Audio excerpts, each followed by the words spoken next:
Quest. My name is Jess Dutel from the Office of Community Impact at Plymouth State University. And I'm Dr. Maria Sanders, a philosophy professor at Plymouth State University and CEO of Philosophy for Life. And today we are delighted to be joined by an amazing colleague from PSU. In fact, I have the pleasure of working with Casey Crafton in our Office of Community Impact. So welcome, Casey. Thank you so much. We're so glad to have you today. Thank you. And we're excited to talk about an experience that I had the opportunity to share with you, our international service learning trip to Jamaica. Now, have you gone to Jamaica before, or was this the first year to Jamaica? So this was my fourth time. And the first time Casey was an advisor as well. Well, I got to see some of the photos, and I'm so envious. I wish I could have gone. What was the main focus of the service this time around? So first of all, the trip was amazing, and Jess has told me a million times about how incredible it is and life-changing, and you could hear somebody talk about that, but until I went on it, I was like, oh wow, yeah, this is life-changing. This is amazing. It's such a wonderful experience. We worked with the Association of Clubs down there. And so they actually identified community projects that would benefit their community. So we ended up working in a few of the schools. One of the main ones we spent most of our time with was the Early Childhood Institute. Now, how long were you there? Just about a week. Yep, 1 week, which is really, it's a short, condensed time period to really have any sort of long-lasting impact, and yet we work with the same community over and over. And these two communities in Westmoreland, Jamaica, Galloway and Petersfield, they have hosted quite a few university groups over the years. In fact, the director of this program, who works with the Association of Clubs, which is a local organization there, his name is Matthias Brown, and he is just such a warm and incredible human being. And when he was a young man, growing up in Jamaica, he worked in the sugarcane fields. And he talks about the fact that at that time, American tourists would come to Jamaica for vacations, and he wouldn't be able to even look at the white women, let alone interact with them. Oh, really? And so how important it has been for him to make connections with American faculty members and staff members at universities to bring students over to Jamaica to really understand the culture, to be immersed in it, and we stay with families, local families, and then for those students to go into the local schools and have that cultural exchange with the children there. So, I mean, he's just a really inspirational person in my life. I mean, he's just such an incredible mentor and human being, and it's been a pleasure getting to know him over the years and to work alongside him and other community members. So how large was the group that went? We took 14 students down. Oh, so it's pretty good size. Yeah, for service trips, that's one on the bigger side of trips. And are they mainly students, or was it a mixture? It was 14 students and then 14 two of us. Okay. And the two of us, yeah.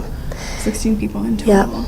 And we had students from all different disciplines on campus, so future educators, future social workers, psychologists, future nurses. Well, I could see regardless of what their major is, there's a real benefit just to that experience. Right, absolutely.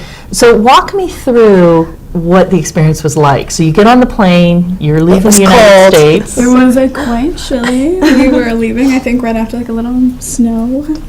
We're like, are we going to make the plane? But I think the thing was the uncertainty of it was a little, maybe made students a little apprehensive. We knew we were going down, we knew where we were staying, we had all of the basic general information. But I think the culture in Jamaica is much more relaxed and laid back, and you don't need to plan out every minute of your day. It'll happen the way that it is supposed to happen. So we know we're getting picked up at the airport, we know we're going to go to the community center, but the kind of the nitty-gritty details we didn't know, so we were kind of along for the ride. And I think that's what made it really beautiful, is because it forced people to kind of live in the moment of the trip. And I could see, though, because we've talked a lot about planning trips and how happiness tends to spike in that planning phase, that were almost hungry for as many details as possible. And when Yes. you're going somewhere that you've never been before and not familiar with, it was probably a very different experience for the students that were going for the first time compared to it's now your fourth return trip. And I said, trust me, more times than I could probably count. And I think it's important to note that we had planned for a year and a half before going. So with this team of 14 students, they spent that time fundraising and preparing in ways that are really important to both Casey and I when we are designing service learning experiences, especially when we're going into another country and a different culture. Because what we don't want to do is perpetuate this idea that Americans have to go into other countries and be the Right, saviors. save them or fix them when it's not broken. That's exactly, and in fact, we have a lot to learn from other cultures and other countries. So we spent a lot of time talking to students about that and what does it mean and what are we really doing? Because again, what can we really do in a week? Which is why we want to keep this connection sustained long term, and we keep going back to the same community, and we want to always make sure that the projects are community identified and then driven, right? That the community is telling us what they need instead of us telling them what they need, because we don't know what they need. That's a really excellent point. It's so important, and also we never want to be in the position where we have a negative impact on the local economy. We don't want to take jobs away from people who would be paid for the work that we're doing. So in that way, students are oriented to really think through ethically what our impact is. And I will say that students take back more than what they are able to contribute in a week. They go into these families' homes, and some of them have articulated that they have never ever experienced unconditional love in that way from people they just met, right? Because they are just embraced. And Casey and I had the opportunity to live in the same home with Mama Lynch. And it was really, really such an incredible experience with her, and she just fully embraced us. Okay, so we're on the plane now. You're taking off. There's a little uncertainty in the air. Walk me through the next part of your trip.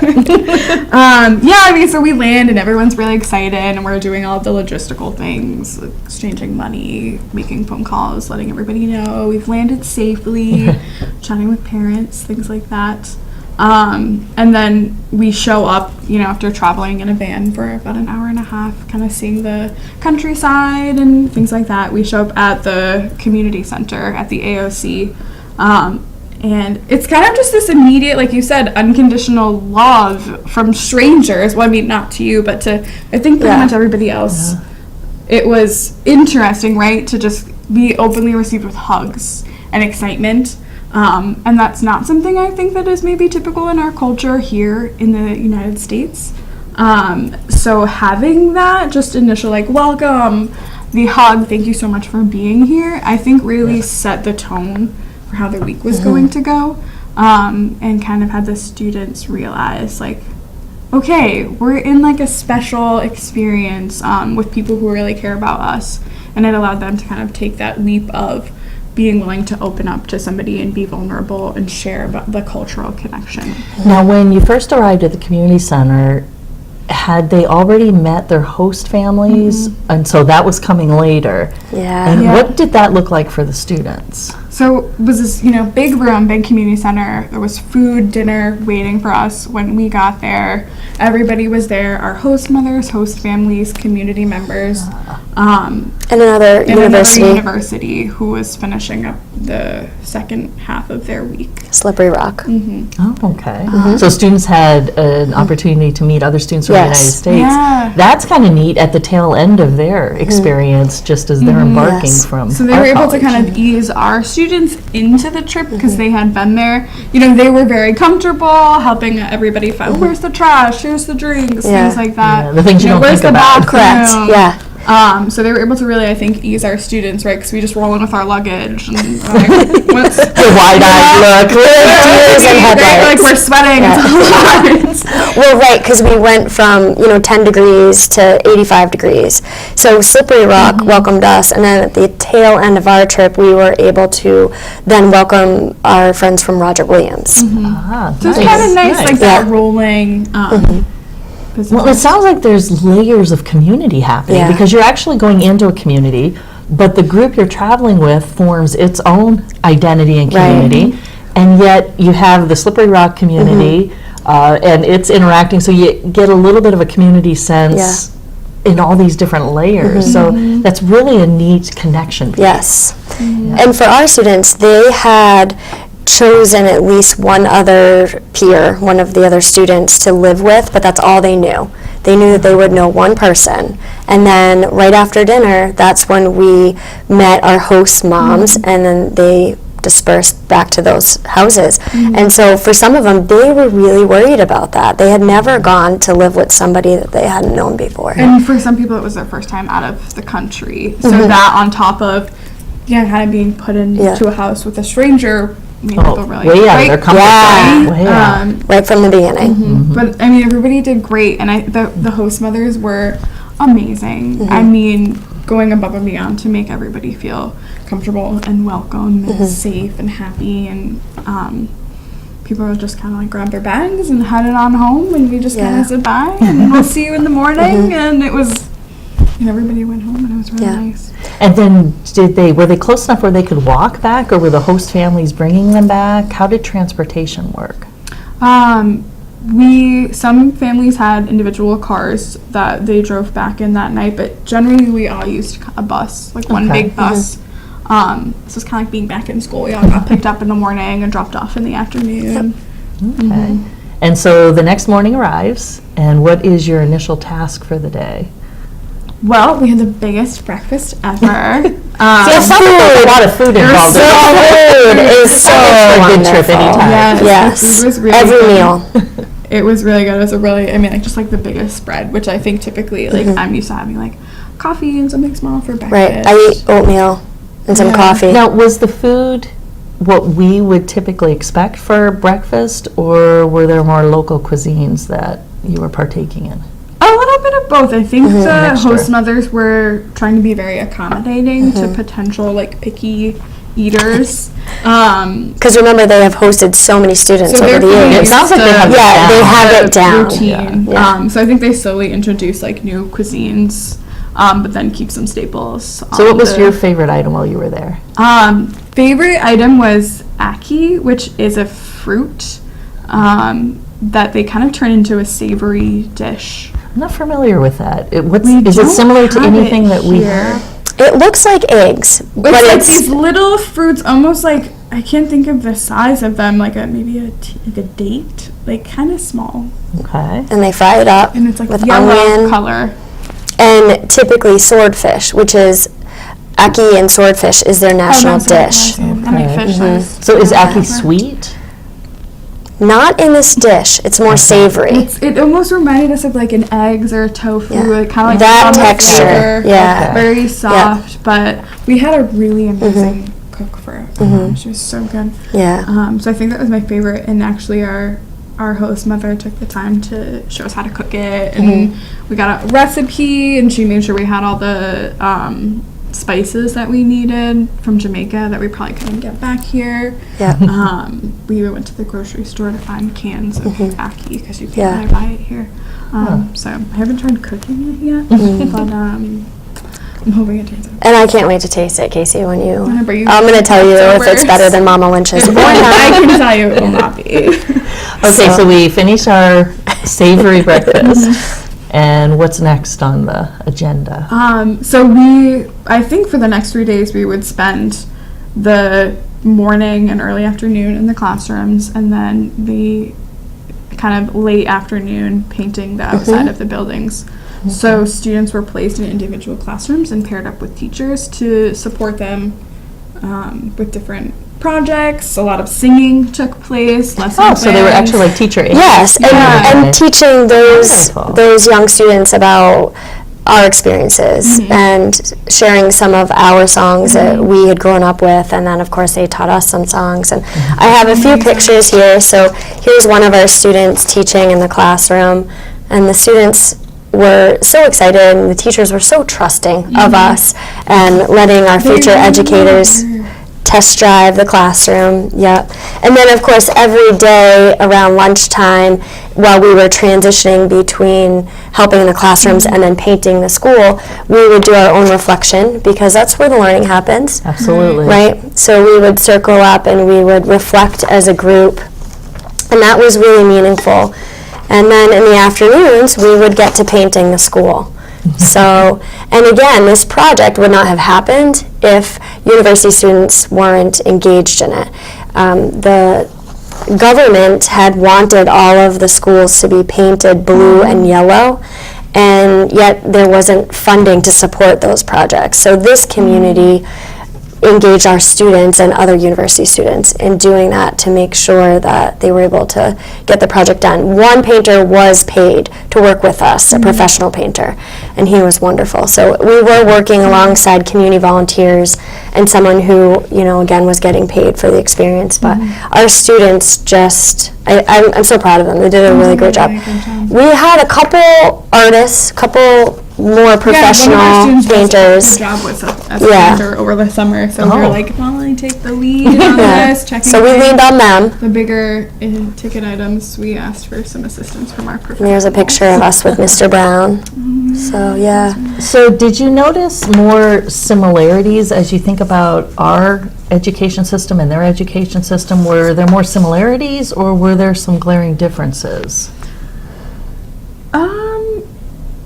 That's a really nice question. I think in a positive way, although it was a difference that I noticed, was going back to the love that's in the classroom and the personal connections. There's a lot of hugging and caring for the students individually, and looking at I can't remember quite what the mission was, I wish I had it, but it was very much focused on ensuring that each child has love in their experience in the institution.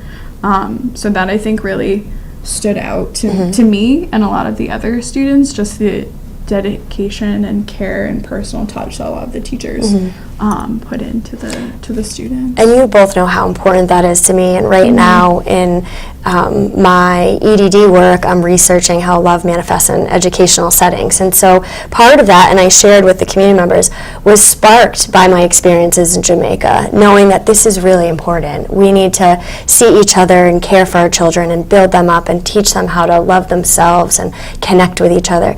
And that was inspired by experiences here. It's funny you should ask about the similarities and the differences, because when we come back, our students then go into our local schools, and our presentation is really around the 5 senses and helping the students here see different pictures, hear the music, touch the money, taste the food.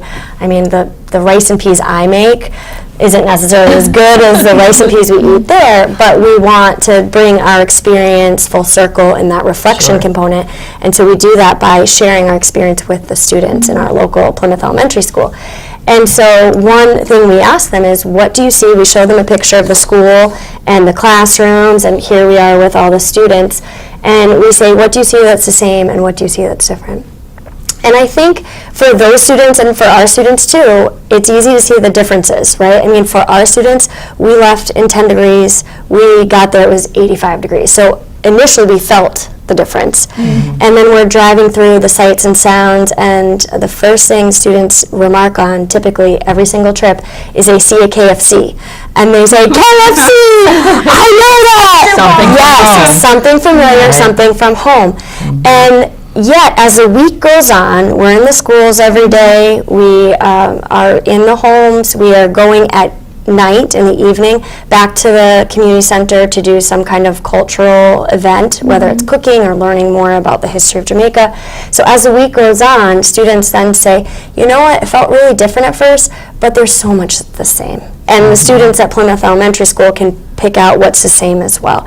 So I think, though it's important to, of course, honor and celebrate our uniqueness and to celebrate those things that make us different, it's also equally as important to recognize that underneath it all, we're human beings, right? And we share the same joys and the same fears and the same tears and all of that. And that's what our students experience. And then they realize that connection that they had encountered, that unconditional love that we keep talking about, is so important, and that's what they bring home. And I think that's really beautiful. They painted a school, which is great. Right. And but I there's so think- much more to it. Yeah. There's so much more. Right, and I think we were talking about before, you can only do so much in a week. Right. So, it was nice to have that experience with the school and have like a visual, like, okay, we left and we did this project. But ultimately the takeaway was not that we did the project, it was the experience working and being in the school and just making the connections with the children and with the teachers, and bringing that back home. So if a student, and let's say a student who's never left the country, is considering going on this trip next year, what would be your advice to them? Beyond definitely go. Yeah, I think it's funny because I asked this to some of our students because we did some filming with them and reflective questions. And I think it would really just be open to the experience that you're never going to be put in something that is harmful or, will make you so uncomfortable that you're not going to want to be there. But it's an experience that kind of pushes you outside of your comfort zone, but in the best way possible. And everybody's there to kind of love and embrace you through that. So there's never going to be a situation where you're like, I can't handle this, I can't do this. It's very nice to be surrounded by that. Well, and challenging our comfort levels, I think, is extremely important. Yes. Learning itself doesn't happen when we're too comfortable.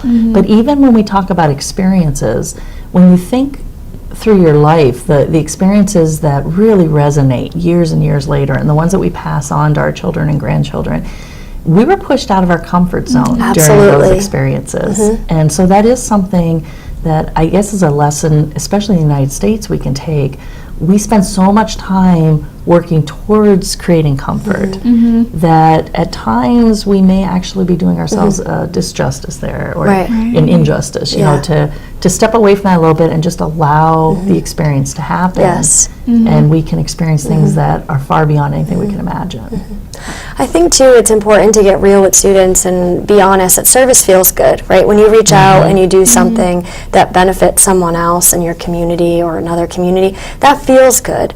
But we have to be real about it and be honest, and not all service is good service.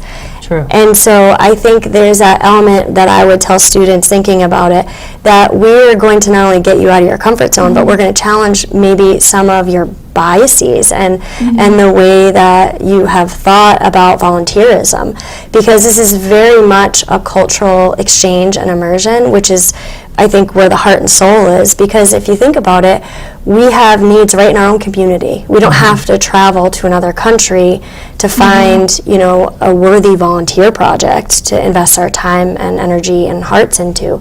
We have poverty right here in our own community, and we have people in our own community who need help. And so then what's the purpose to go international? We have to be really candid about that. And so Casey and I really lean on the cultural exchange aspect of it because there's such great value in it.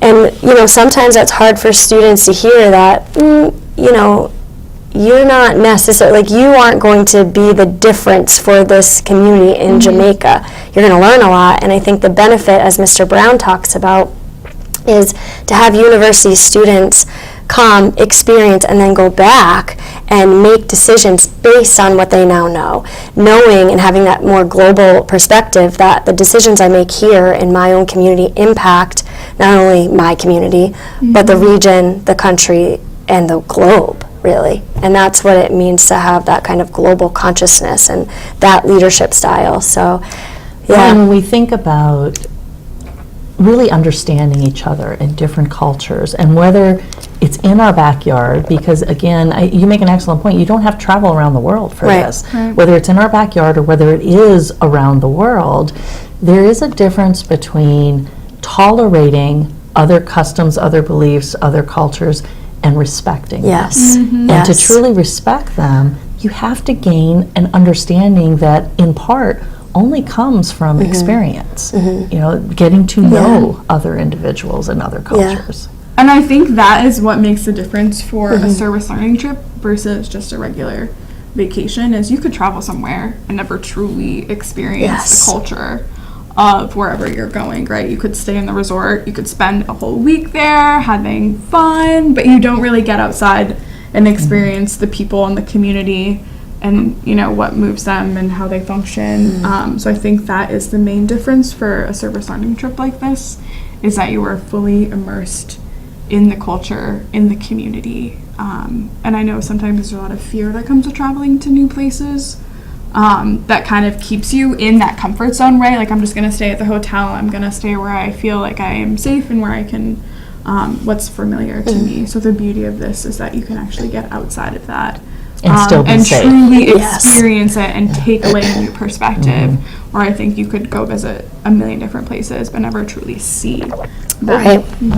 Right. Yeah, and so there are so many people to thank for this trip, because not only our wonderful students who work together to fundraise, but everyone who supported them through fundraising. So faculty members on campus and staff and family and community members who contributed to our ability to go over to Jamaica.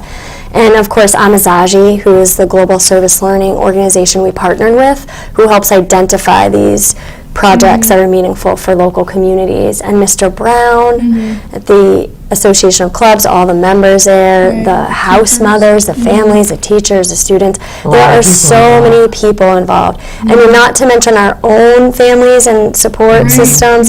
My parents, who helped my partner Brian watch my children for a whole week. And today's Brian's birthday, so I have to say happy birthday to Brian.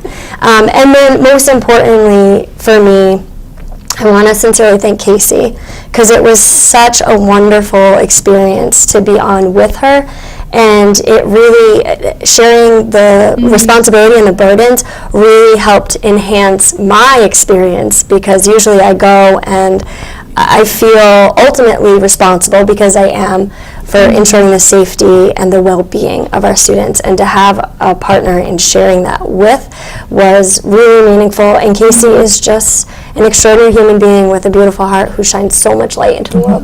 So I'm so grateful for you and the experience we shared together. Thank you. It was Thank you for wonderful. coming on the show and experiencing it with all of us, too. It was Sharon. really fun. I mean, I'm happy to talk about it, and I hope that more people consider participating.